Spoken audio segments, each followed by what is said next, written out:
Hello, everyone. Well, I want to pick up with where we left off at part one, tutorial three.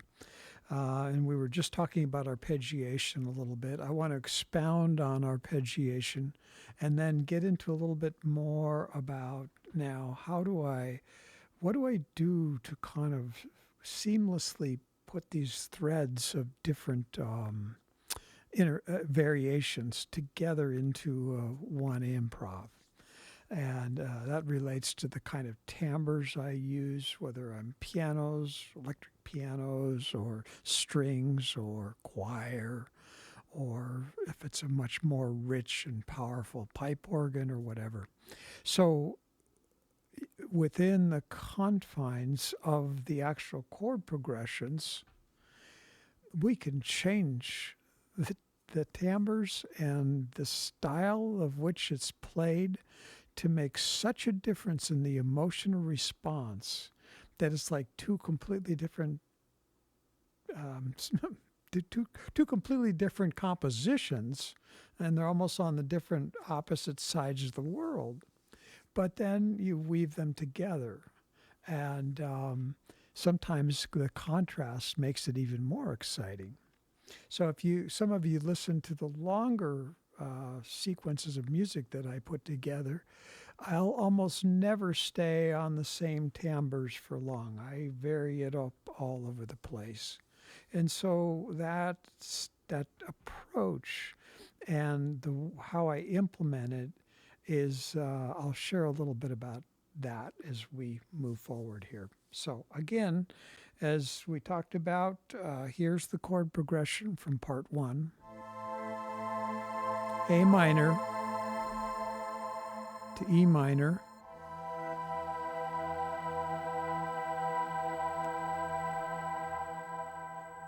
to B major,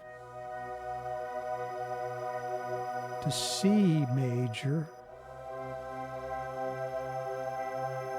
and then back down to E minor. Now, the other progression we were looking at was A minor to C major to D major to A minor. So it's an A minor to C major to D major to A minor. Okay? So we did that one. And then there's one other one here. There's A minor to G major to D minor to E major. So one more time here. It's A minor to G major, to D minor, and then to E major. Okay? So it's interesting that, as you start to build a set of progressions that you can use within a particular key signature, it gives you a wide diversity of different styles, sounds, timbres, emotions, how you can draw people into the different aspects of the music. So my suggestion is to really start to learn some of these very these are more classical progressions. You can hear them in a lot of classical music, of course. And then there's some little bit more uniquer ones, but the more of those variations that you can get comfortable with, play through several times, try inversions of things, move the bass note around or the upper note, or try to fit some scales in there. My suggestion is, instead of trying to be theoretically accurate with music theory, that you sit down and let what you want to experience with the music kind of leads you, coupled with the obviously the diversity of musical background you've listened to for years. Let that guide you, and the real map then becomes this interface between what you hear, the analysis of what that is you hear, and then the ability to put it into fingers that are playing the same notes as what you hear from a song or something like that. So that's really the technique that improvisational players have to get really good at, is they're playing by ear. And in many cases, it can be really well informed if you've done a lot of years of classical training, learning the works of J.S. Bach or Mozart or whatever, Mendelssohn, Buxtehude. There's just a whole bunch of those classical artists that had some incredible music, and some very complex music too. But that's where I typically get most of my chord progressions. They're kind of the boring ones, the old classical, but I gravitate towards that. And my whole mode of operation is to try to hold my audience and support them in a journey, in an inner journey, spiritual journey. And so I'm not trying to be too offensive or avant-garde. I'm really trying to bring them along into grasping the connection with home, with an internal to the soul, and connecting to our God. Okay, let's see. The other thing I might mention before I get into the arpeggiation is then, as I'm thinking about the different ways to roll out a chord progression I'm ready to play in an improv, then it's like, what are the different instruments that I might want to employ? Well, we've already talked about the piano here from last part 1.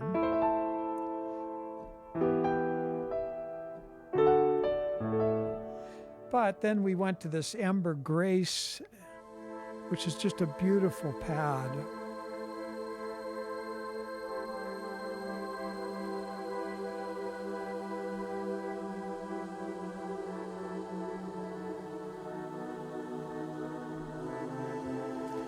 So, but then let's say, that can get old. Everything can get old. So the beauty of these instruments is each one of them has thousands of variations on all sorts of stuff. And so the pianos, there's hundreds of piano combinations in just the Fantom alone. And so the beauty is that it's like now I'm sitting in front of an art painting canvas, and I've got my major primary colors, but my goodness, I can make any shade of anything between red and yellow to orange and that's really what these instruments are able to do now. The granularity of detail that you can get to is so profound and so exciting to me as a lover of sound, that it just gives me a deep and joyous experience just to sit and listen to the different variations on a theme. So before I get into the arpeggiation again, here, I'm going to play a couple pianos just on the Fantom here. This is the virtual grand piano. And I think I'd mentioned this before in one of the prior videos, but Roland Fantom, the deep virtual grand, is it's a model of synthesis. It is not a sampled stop. It's a model. So in other words, they've actually mimicked the piano with all the different aspects of the sound generation, broke it up into things like cabinet resonance and damper resonance and so forth, and how bright the piano is. And so you can really craft it, but this is one of the ones that I love the most. It's a deep virtual piano grand. very pure.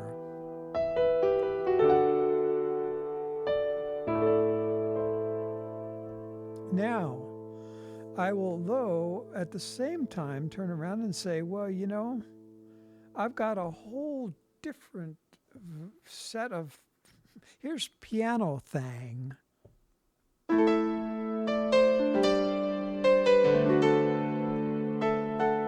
Now here's an electric grand bright.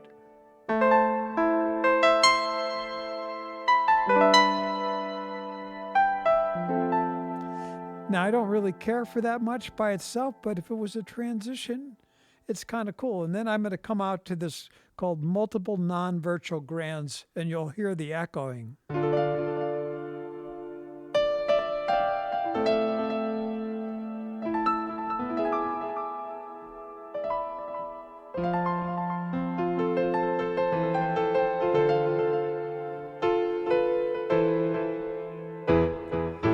So that's another piano stop. Here's some piano strings, combining piano and strings together.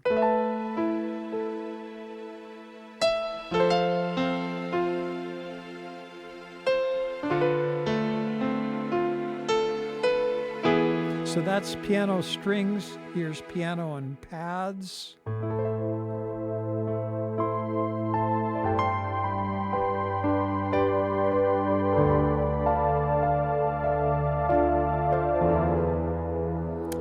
And then here's a piano MIDI.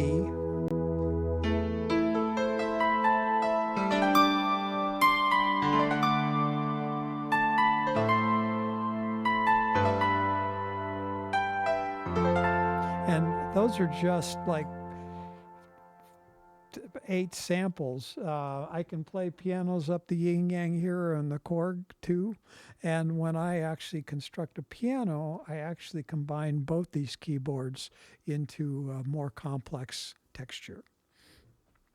So every one of these things has flutes, for example, which I've shared a little bit in some of my prior, well, you've heard it in my music before, but this is called Fantom flutes, but flutes are obviously going to be very different style of playing than piano. So I'm not perfect relative to how I play instruments, simulate instruments of other folks truly playing those instruments, but I try to be close. When I'm improving, I'm not perfecting each individual section. I'm trying to build an overall story for the listener. So I try to get better and better as I simulate or emulate these different orchestral sections or an individual musical devices. But the key is that when I switch from flutes to a violin to piano to pads, it completely changes how I'm going to play that progression. The progression stays the same, but the way I connect the different chords together and how I play those different keys as I'm moving dynamically on the keyboard is very different based on whatever texture, whatever timbre I am using. So, which makes sense. This makes practical sense when you're playing a cello. You're not going to be playing like you would normally play a piano. So so here's a couple samples. This is the flute.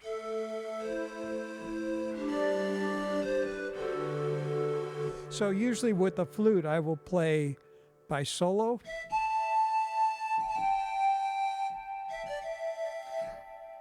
But I can also have 2 or 3 flutes together.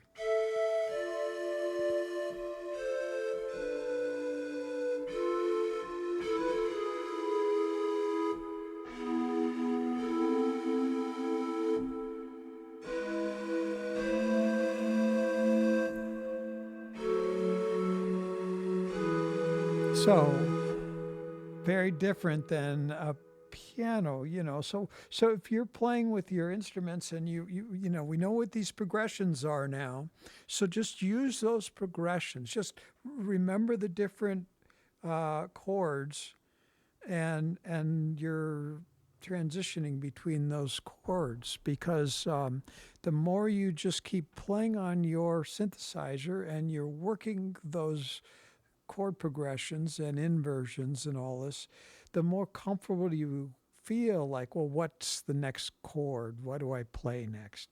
And then as you start doing that, then you start bringing in the timbres, and you can, well, how does this normally sound? What do I want to hear in a flute?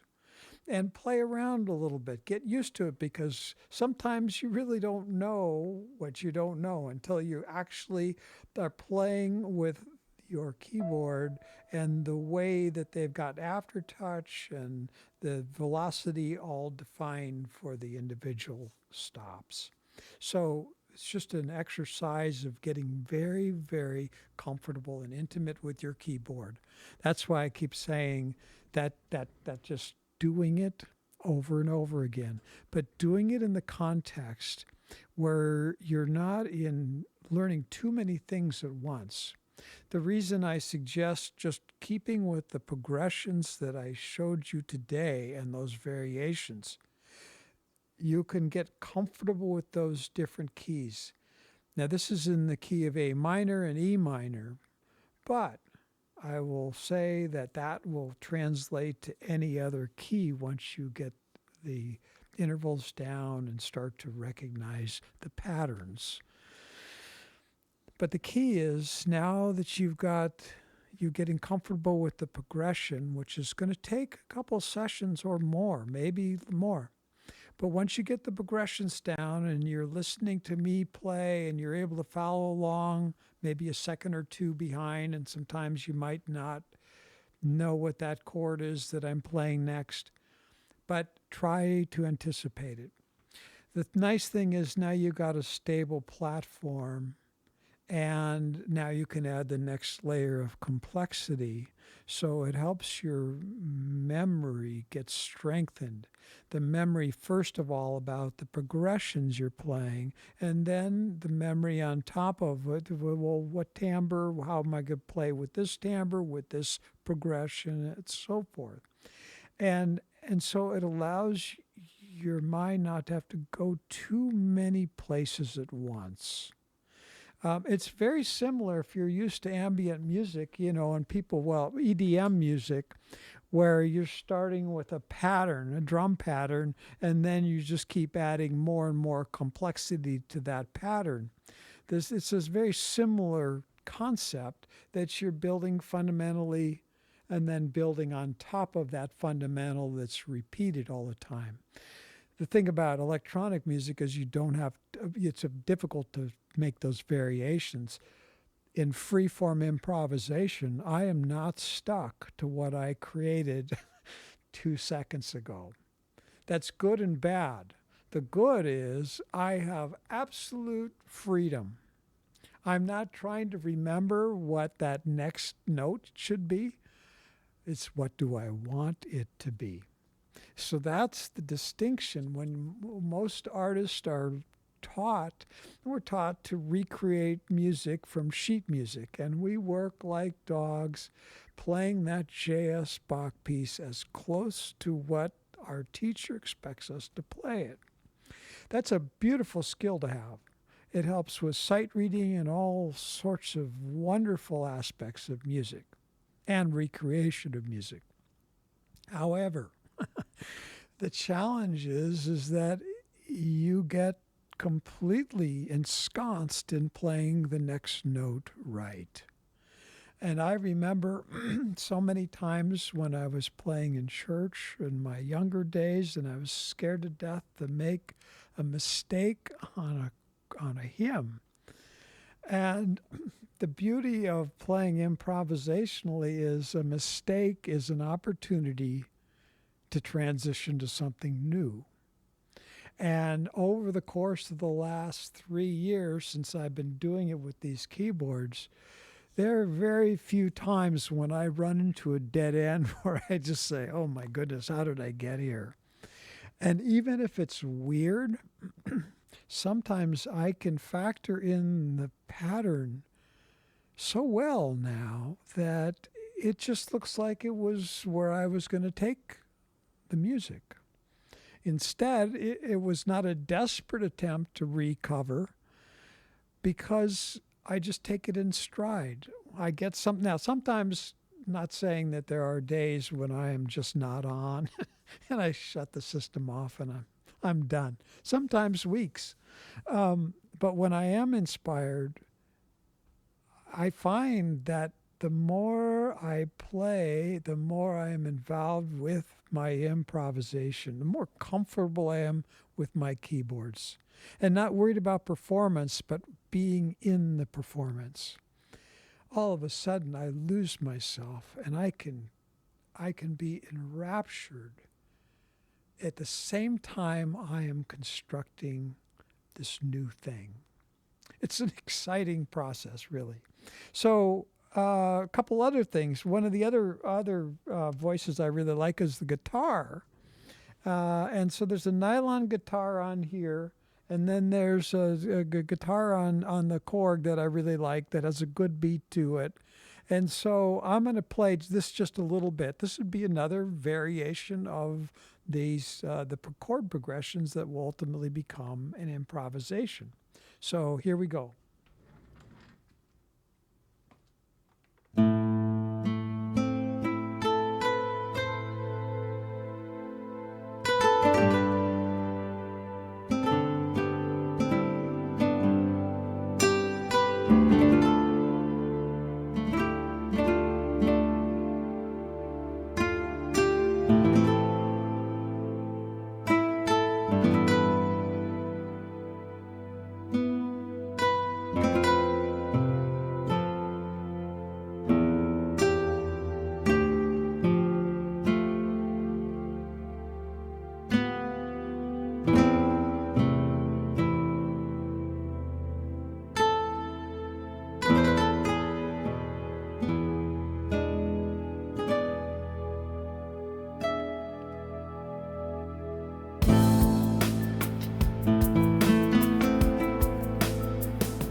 Okay, so that's a different style, right? And even though I'm not simulating exactly guitar picks, I try to make it sound as close as I can in the context of everything else I'm doing in the improvisation.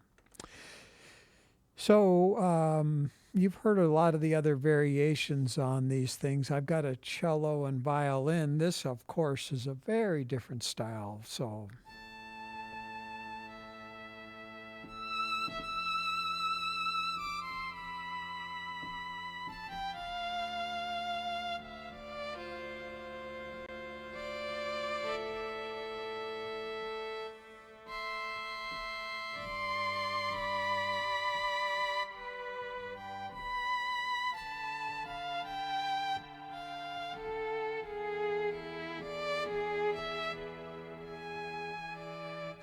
So, as you can tell, I'm having a little challenge on this violin. The thing is, as you get comfortable with your keyboard and how they have implemented the individual stops, the timbres, like a violin, for example, some of them have so much variation in them that it's not just like playing a note, but how you play that note, how you push the aftertouch on, will completely change how that note is experienced. So it's a really delicate act to be able to switch from piano, which is a very different kind of a feel,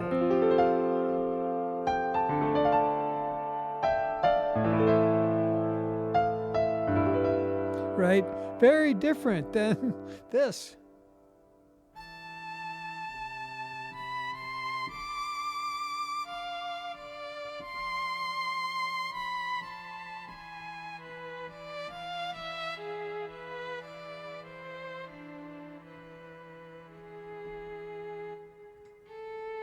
So, but the beauty of these instruments is as you just sit and play the sounds. If you love sound and you start to give yourself the freedom to just explore listening, when everybody else is gone and you shut the lights down and you can just go into your space with your headphones or if nobody's around, those are the best times because they help you ingrain in your subconscious what draws you into the music. Okay, well, it's about 26, 27 minutes. I was going to go ahead and play the improvisation on those themes we talked about. I'm going to go back to the original, where am I here?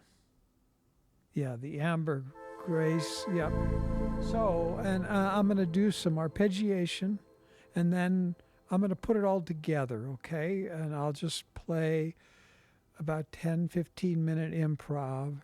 For those of you who want to play along, really sit down with your keyboard, put your headphones on somehow if you can listen to both signals, and then just try to follow me on your keyboard. See if you can play the same chords I'm playing. Now, obviously, I'm going to have grace notes in the chords I play. I'm going to be moving the texture on top of those chords, so you're going to see scale kind of movement of my fingers, but still the fundamental harmonies, the fundamental chords will be underneath the music. That's the key, is to listen to those and make sure you're in the right chord when you listen to the complete sound. Okay? All right, I am going to go ahead and shut this microphone off and take my headphones off, switch over to speakers, and then I will be on my way. Thanks for listening, guys. Give me any feedback you might have and ways that this is working, things that don't work, things you'd like me to focus more on. And I'm kind of interested in just exploring what it would be to have kind of a two-way conversation with folks who are interested in improv, and maybe together we can learn some new techniques and styles and enjoy ourselves with these amazing instruments we're blessed with these days. All right, guys, talk to you later. Bye-bye.